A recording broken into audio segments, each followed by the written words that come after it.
नमस्कार किसान साथियों, स्वागत है आप सभी का एक बार फिर से आपके अपने यूट्यूब चैनल किसान मित्र यूट्यूब चैनल में। किसान साथियों, आज की वीडियो को लाइव बना रहा हूं। लाइव बनाने का कारण यही है कि सही जानकारी सही समय में किसानों तक पहुंचे, जिससे वो उसका लाभ ले सकें। किसान साथियों, अभी जो आप गेहूँ देख रहे हो, ये गेहूँ है करीबन 70 दिन की अवस्था में, और इसमें ग्रीननेस भर भर के है। ग्रीननेस की कोई कमी नहीं मिलेगी, पर्याप्त क्लोरोफिल की मात्रा है। किसान साथियों, इस वीडियो को बनाने का मुख्य उद्देश्य यही है कि कम समय में सही जानकारी दें।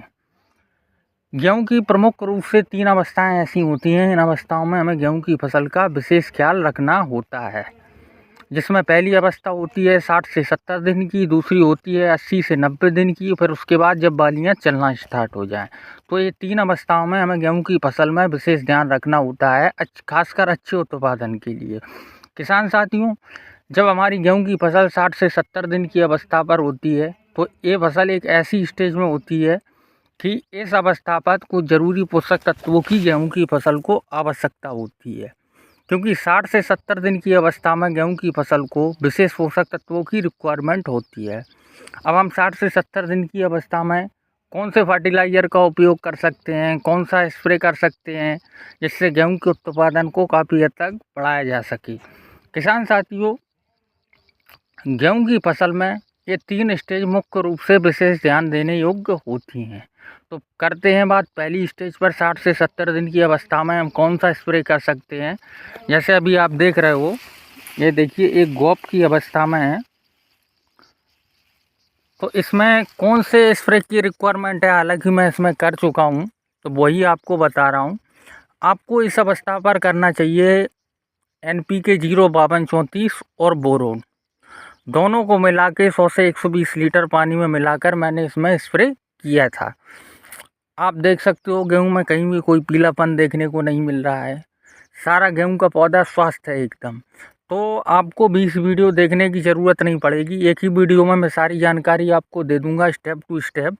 आप पूरा वीडियो देखिए, बहुत बेहतर जानकारी दूंगा। तो 60 से 70 दिन की अवस्था में आपको रिक्वायरमेंट होती है पौधे को फास्फोरस की। तो फास्फोरस की पूर्ति के लिए NPK 05234 का उपयोग हमें करना चाहिए, और इसके साथ में 100 ग्राम बोरोन पर एकड़ के हिसाब से 100 से 120 लीटर पानी में मिला करके इसका स्प्रे करें। आपको बेहतर रिजल्ट देखने को मिलेगा। क्लोरोफिल की मात्रा पर्याप्त होगी, गेहूं के पौधे में पीलापन नहीं आएगा, रोग प्रतिरोधक क्षमता बढ़ेगी। अब ये तो बात होगी पहले स्टेज की। अब दूसरी स्टेज पर आते हैं। 80 से 90 दिन की अवस्था में हमें कौन सा स्प्रे करना चाहिए, कौन से फंगीसाइड को डालना चाहिए जो गेहूं के फसल के लिए बेहतर लाभदायक हो। तो इस अवस्था में गेहूं की फसल का विशेष ख्याल रखने योग्य होती है। इस अवस्था में हमें ज़रूरत होती है जब 80 से 90 दिन की अवस्था में लगभग गेहूं में, अभी आप देख रहे हो जैसे ये झंडा पत्ता है, तो इस अवस्था में 80 से 90 दिन की अवस्था में बालियां चलना स्टार्ट हो जाती हैं, बालियां निकलना स्टार्ट हो जाती हैं। तो इस अवस्था में हमें क्या करना होता है, एक तो फंगीसाइड का उपयोग करना चाहिए। अगर आपको लग रहा है कि इन पत्तियों में कहीं पीला रतुआ या कोई अन्य रोग आ रहा है, कई दाग आ रहे हैं इन पत्तियों में, तो इसमें आप किसी भी फंगीसाइड नाटिवो या फिर इम्पैक्ट एक्स्ट्रा कंपनी का, सिंजेंटा कंपनी का इम्पैक्ट एक्स्ट्रा कोई भी ले सकते हो आप। तो ये दूसरी स्टेज पर हमें फंगीसाइड का उपयोग करना चाहिए 70 से 80 दिन की अवस्था में। तो इसके लाभ ये होंगे कि एक तो पौधे की रोग प्रतिरोधक क्षमता बढ़ेगी और रोग आने का खतरा नहीं रहेगा। किसान साथियों, और फास्फोरस की पूर्ति तो पहले स्टेज में कर ली, और सेकंड स्टेज में जब बालियां निकलने का समय होता है 80 से 90 दिन, तो इस अवस्था में गेहूं को ज़रूरत होती है पोटास की। तो पोटास की पूर्ति गेहूं की फसल के लिए बहुत ही आवश्यक होती है, और इसको हम किस प्रकार से कर सकते हैं कम खर्च में। किसान साथियों, पोटास एक महत्वपूर्ण पोषक तत्व होता है गेहूं की फसल के लिए, दाने को भरने के लिए, अच्छे उत्पादन के लिए, लंबी बालियों को निकालने के लिए, एक समान बालियों को निकालने के लिए, एक समान दाने के लिए। दाना छोटा बड़ा नहीं पड़ेगा, एक साइज का दाना पड़ेगा, एक साइज की बाली निकलेगी।